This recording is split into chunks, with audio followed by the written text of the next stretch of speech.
Meta is now allowing you to have multiple personal profiles. Social media managers, community managers, business owners, rejoice. Hello, and welcome back to another episode of the Freelance Friday podcast. There has been a lot of social media industry news since the last time we spoke. So let's just hop right into the biggest stories of the past month or so.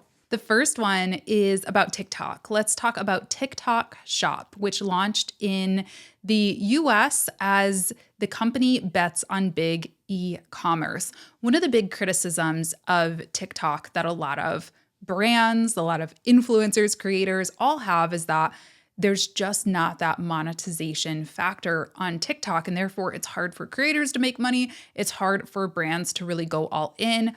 And TikTok at least, is betting on TikTok Shop to really help that change things. So after months of testing, TikTok has fully launched its e-commerce product in the US in an effort to translate the app's cultural relevance among young consumers to sales. More than 200,000 sellers have registered for TikTok Shop, and meanwhile, over 100,000 content creators are participating in the affiliate program.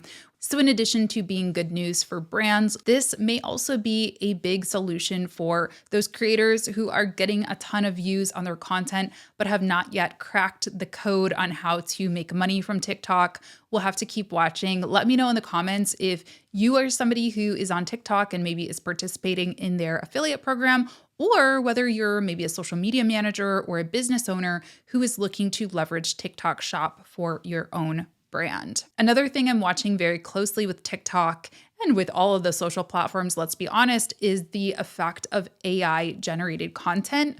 Well, TikTok has officially launched new in-stream labels for that AI generated content. So, when you're going to upload a TikTok and you can select different labels, paid partnership labels, things like that. Well, they've actually added a label for whether or not your content has been AI generated, which I think is wonderful. I think we can't stop people from using AI generated content by any means, nor would we necessarily want to. But knowing whether or not what you're watching is real or not, is a real person or not, is really important, especially as we come upon election season here in the US. I've already seen some political kind of deep fakes that honestly made me give it a second glance before I realized it was fake. So TikTok says that AI enables incredible creative opportunities, but can potentially confuse or mislead viewers if they're not aware content was generated or edited with AI. Labeling content helps address this by making it clear to viewers when content is significantly altered or modified by AI technology. Now, with that said, this sounds like a wonderful solution, right? Just label your stuff. Number one, is everybody going to do it? And number two, can TikTok catch it if everybody doesn't do it? Well, we've already seen just very shortly after this AI label was implemented, we saw this deepfake of Mr. Beast. I actually saw it.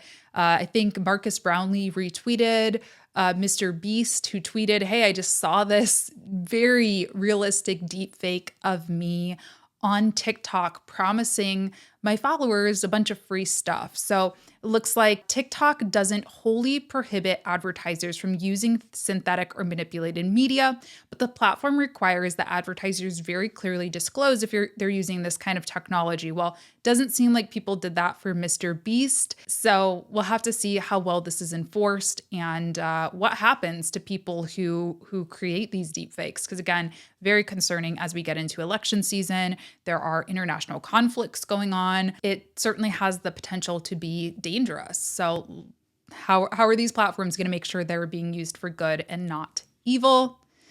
Yet to come. Let's take just a moment for our sponsor, Metricool. You all know that I absolutely love this all-in-one social media tool. They've got scheduling, they've got analytics, they've got so much good stuff. As always, you can use code Latasha at the link in the show notes to get 30 days free on any of their premium plans. But today, I want to tell you about something else that they have just released. Metricool has just unveiled their 2023 Instagram study to help you analyze your account and fine-tune your strategy leading into 2024. Their study is based on the analysis of over 300,000 professional Instagram accounts, 2.4 million posts, 9.4 million stories, and over 1 million reels.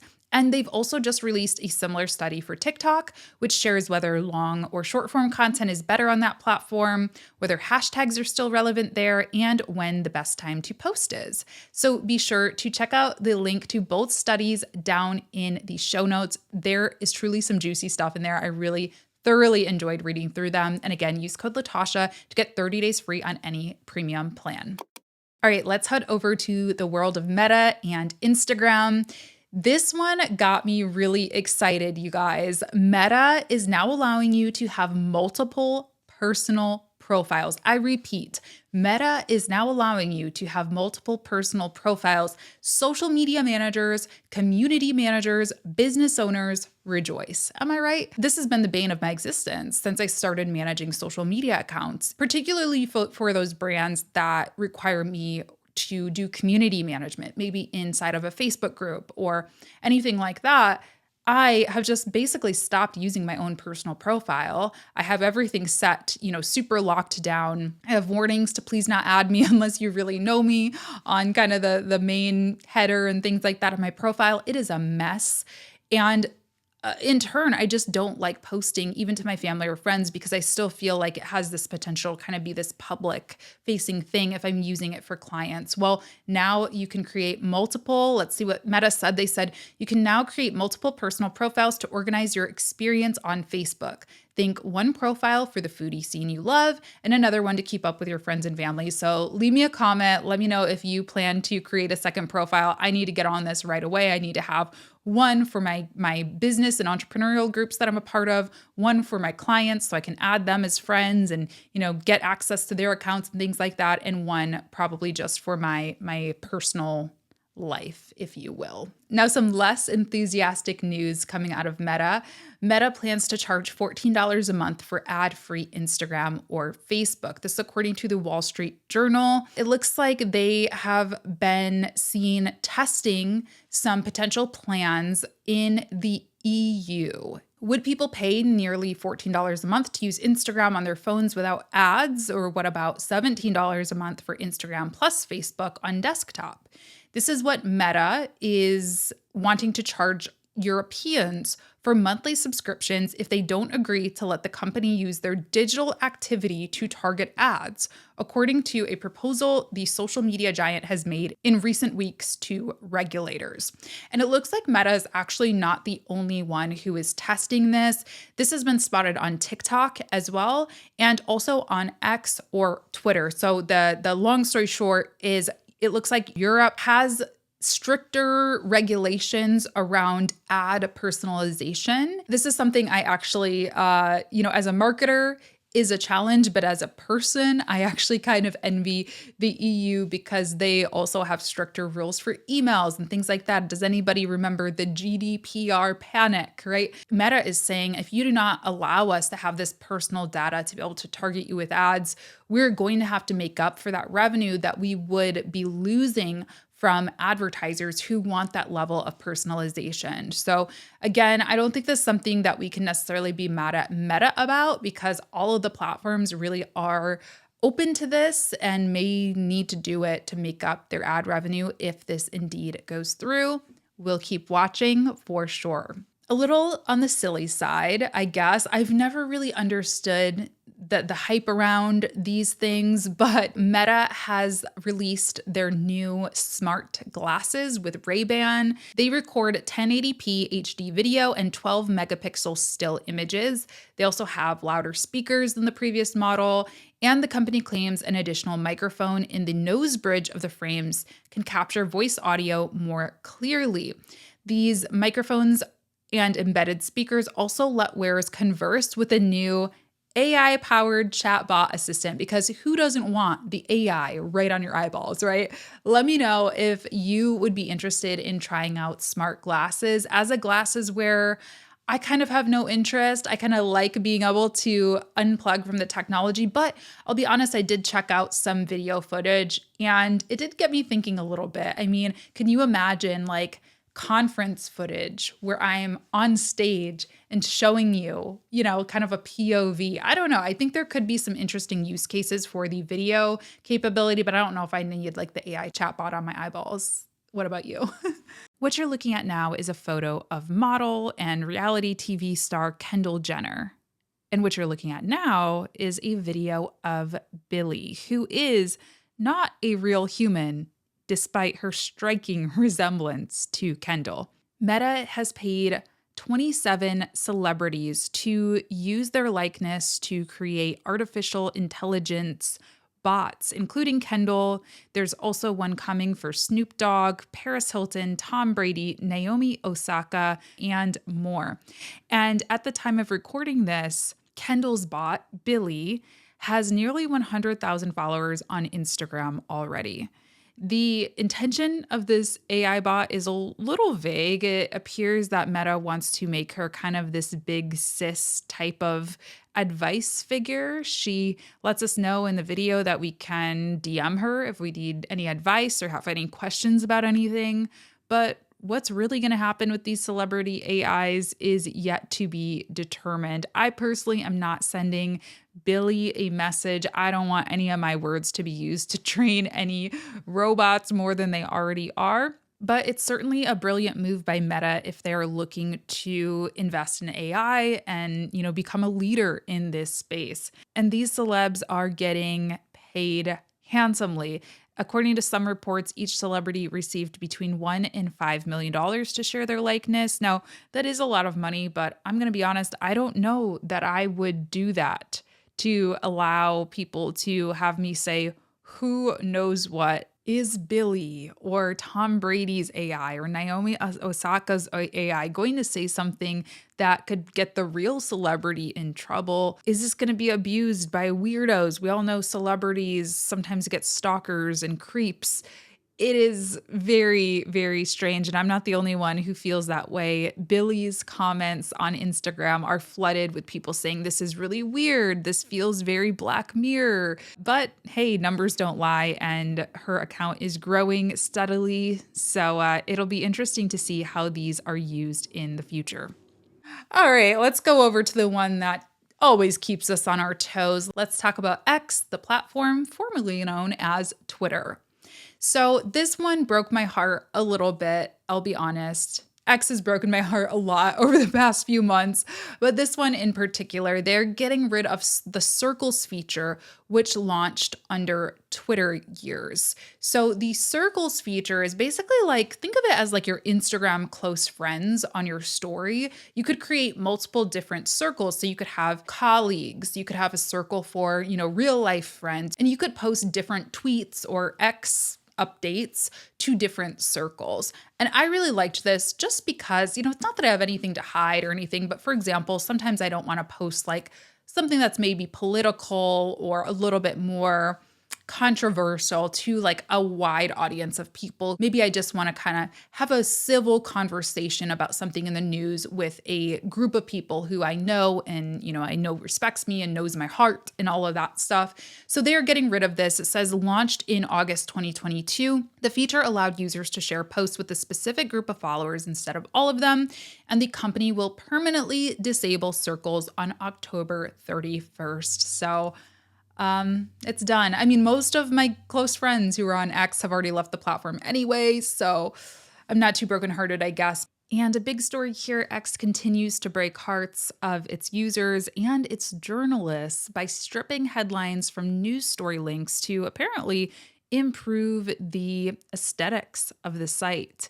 Elon said he just basically wanted to make the platform look a little bit better, but news organizations are claiming that Twitter or X is just become a very hostile place for news stories, for journalism. Twitter was once known as kind of the home for journalists, a place for breaking news, for conversation about politics and world events, but now, instead of showing a standard image and headline that gives you an idea of what the story is going to be about that you're going to click on, well, now X is just showing a picture with a little bit of text in the corner saying which news website or website in general the link is going to. When asked about the change and why exactly it happened, Elon tweeted that he, quote, almost never reads legacy news anymore. And he also said that the best thing is to post content in long form on this platform. So Twitter used to be 140 characters, then 280 characters, and now for Twitter Blue subscribers, you can post up to 4,000 characters, which is essentially a blog post at that point. The idea, I guess, is that it will incentivize people to subscribe to Twitter Blue so that they can share those long form articles on X itself, and of course, keep people on the platform longer, which is essential to any social platform's growth and profitability. And I get that from a business perspective. I have never criticized Elon for trying different ways of making revenue for the platform, but I do worry that safety, security is going to be put at risk with this change, especially as we're seeing massive world events happening, especially as we're going into election season. I just think there can be a lot of potential for misinformation, but let me know what you think. Do you think this change is going to have any real impact, or are people getting upset over nothing? I'm curious your thoughts. In other X news, X has signed an exclusive content deal with Paris Hilton to build on its entertainment efforts. So Hilton's new agreement with X will see her create 4 original video programs for the platform each year for the next 2 years at least, which will include live shopping broadcasts, Spaces audio chats, and more. X is really looking to become an entertainment hub from my perspective. They don't want to just be this short form microblogging site anymore. They want to be a home for video. I'm seeing more and more video popping up, but this one is a really interesting one just because Paris Hilton, though she may not have the same level of influence that she had, in the early 2000s, she still is hugely influential, and she is kind of marking this entertainment spin as opposed to some of the political stuff that they've done or the tech stuff that they've done. So it should be interesting to see what comes out, what type of content comes out. Maybe it will be able to rival YouTube. Who knows? At this point, I just cannot get with watching videos on Twitter or X. Even when I see one that I want to watch, it comes through my feed. The user experience just isn't there for me yet, like it is on a YouTube or even on Spotify or something like that. So as always, we'll see, but let me know what you think. And speaking of YouTube, let's talk about YouTube. So YouTube has launched a video editing app, just like TikTok. So the YouTube Create app offers video editing tools, including precision editing and trimming, automatic captioning, voiceover capabilities, and access to a library of filters, effects, transitions, and royalty-free music with beat matching technology so that creators can produce their next YouTube video without relying on complex editing software, YouTube wrote in a blog post. So essentially, that editor sounds very, very similar to the TikTok editor. And I think they're kind of following TikTok's lead in that you may or may not know this, but CapCut, the free video editor, is actually owned by ByteDance, who owns TikTok as well. So YouTube is following a similar model. They're not just integrating this editor within the YouTube app itself. It's actually a separate app. There are a lot of tools out there, but this one, to my knowledge, is going to be free. And why wouldn't they want their long form YouTube creators to be repurposing their videos into shorts? It seems like a pretty obvious transition. Now, with that said, something else that's happened that I didn't really report on because it isn't a huge story, but TikTok has actually finally allowed you to save your video without the watermark when you're in the editing process, which I love because it's made repurposing my TikToks onto other platforms so much easier. I don't have to go on the sketchy websites to remove the watermark and go through all of that. So it seems like this is coming at the right time for YouTube because they really need to get ahead of the TikTok editor if they are going to truly compete with them. We'll see. I will definitely be using it because I think whether we like it or not, we've got to post shorts. All right, and let's talk about a couple of content creator stories. The first big one to talk about is more on OpenAI. I told you in the last one of these episodes that AI is coming under fire by journalists. Well, it looks like they're not alone because the Authors Guild has also launched a class action suit against OpenAI. Now, again, in case you didn't know, OpenAI is the maker of the wildly popular AI tool ChatGPT. The suit alleges that books created by the authors that were illegally downloaded and fed into GPT systems could turn a profit for OpenAI by, quote, writing new works in the author's styles, while the original creators would get nothing. The press release lists AI efforts to create 2 new volumes in Martin's Game of Thrones series and AI-generated books available on Amazon. I have a lot of authors in my circle. My first client ever actually was an author. We're friends on Facebook, and I saw her post about this first.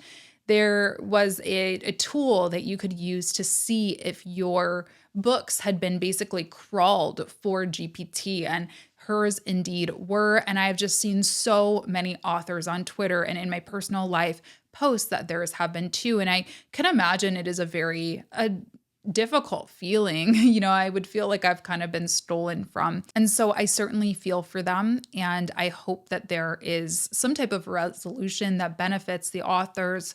Of course, I think advancing technology is important, but I think it's important to do it the right way and in a way that isn't stealing from people. And speaking of the Authors Guild, it looks like a Creators Guild is in the works or quietly launched recently. There are some heavy hitters on the board, like one of my favorite YouTube creators, iJustine. But it looks like this Creators Guild is aiming to protect online content creators. There's not a whole lot on their website yet about what they're protecting content creators from or what they are going to be kind of helping them with. But one of the big things that they're looking to do is just get content creators credit for their work. I have created over 600 YouTube videos. That is a lot of YouTube videos, hundreds of podcasts. I've helped other creators with tons of things on their channel, but there is not really much to speak for in a traditional sense. Traditional producers, sound people, talent will have a credit to their name, but content creators don't really get that same level of prestige. And this is one of the things that the Content Creators Guild is looking to do, is get some actual credit for the work that people are doing. It looks like you just need to meet a set of criteria to apply to join and then just pay an annual fee, which is pretty reasonable. When I checked, I believe it's just $99. If you do not yet meet the criteria, which involve, a certain follower count, a certain number of published work, a certain amount of revenue made from brand deals, things like that, you can still apply to kind of their micro tier that gives you access to certain community events and education and things like that. So I don't know. I'm thinking of applying to join just to see what it's all about. Again, I love that somebody like iJustine, who has really shaped the culture of YouTube and content creation as a whole, is on the board. I look up to her a lot. So it'll be interesting to see what comes of this. Let me know in the comments if you're watching on YouTube or on Spotify. You can leave a comment there too. Let me know which of these stories piqued your interest the most, if you're going to be trying any of these new features, joining any of these interesting new creators guilds or other things like that. As always, I appreciate you so much for being here. If you ever see any social media marketing, content creation stories, articles, anything that you want my take on, you want me to react to, feel free to send it to me on Instagram or in an email at hey@latashajames.com. And please do take a second to subscribe to the YouTube channel, the podcast, leave me a rating, leave me a comment, say hello. Seriously means the world to me. I look forward to these messages so much. And don't forget to check out our sponsor, Metricool, as well. Those studies that they came out with are really interesting if you want to deep dive into what's really going on with TikTok and Instagram and kind of determining what the heck you should be doing on those platforms. I learned a lot, and I'm going to be taking a lot of that into my 2024 strategy. Anyway, everything will be linked for you in the show notes, and I will see you in the next one. Bye.